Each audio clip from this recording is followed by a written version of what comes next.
Hello guys, আসসালামু আলাইকুম। আপনারা সবাই কেমন আছেন? আশা করি ভালো আছেন। আলহামদুলিল্লাহ, আল্লাহর রহমতে আমিও খুব ভালো আছি।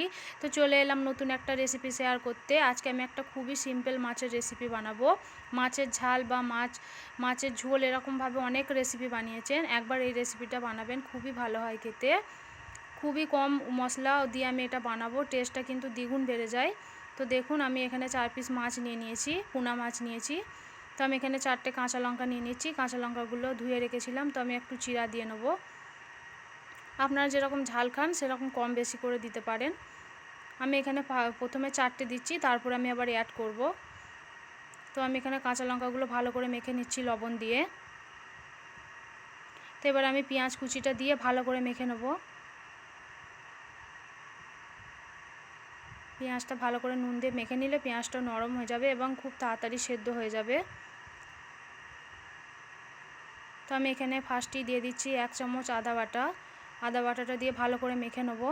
আমি এখানে কোনো গুঁড়ো লঙ্কা অ্যাড করব না, কাঁচা লঙ্কা দিয়েই পুরো রেসিপিটা আমি বানাবো। তো দিয়ে দিচ্ছি 1 চামচ জিরে পাউডার, হাফ চামচ দিয়ে দেবো হলুদ পাউডার, আর হাফ চামচ দিয়ে দেবো ধনিয়া পাউডার। তো সব কিছু দিয়ে ভালোভাবে মেখে নেব। দেখুন, আমার মশলাটা খুব ভালোভাবে মাখানো হয়ে গেছে। তো আমি এবার ওপর থেকে যে আলু কুচিগুলো রেখে দিয়েছিলাম সরু সরু করে, সেই আলু কুচিগুলোর মধ্যে দিয়ে দেবো।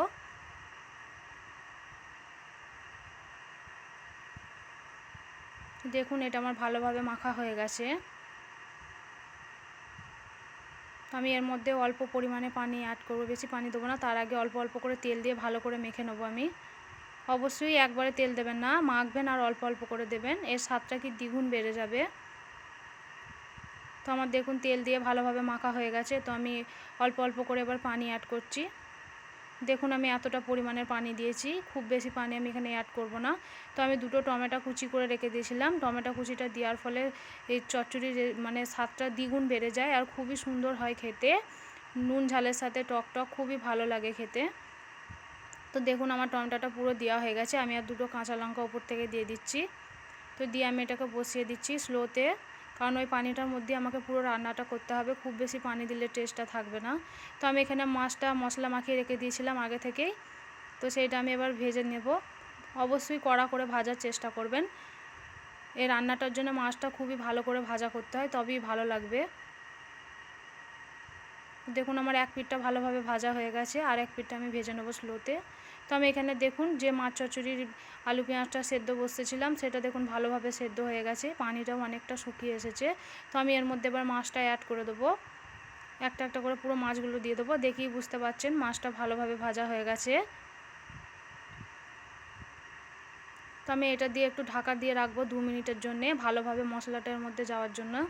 তো দেখুন, আমি এক পিঠটা উল্টে দিচ্ছি এরকমভাবে, পুরো মশলাটা মাখামাখি হয়ে যাবে। তো ওপর থেকে দিয়ে দিচ্ছি ধনিয়া পাতা কুচি, এর স্বাদটা আরও বেড়ে যাবে। এবার গ্যাসের ফ্লেমে লো করে খুবই ভালোভাবে এটাকে রসটা শুকিয়ে নিতে হবে। দেখুন, এখন একটু শুকিয়ে নিতে হবে, এখন একটু বাকি আছে আমার। তো ভালোভাবে দেখুন শুকিয়ে নেবেন। তো এটা পুরা চচ্চড়িটা খুবই ভালো লাগে। তো কেমন হয়েছে রেসিপিটা অবশ্যই কমেন্ট করবেন।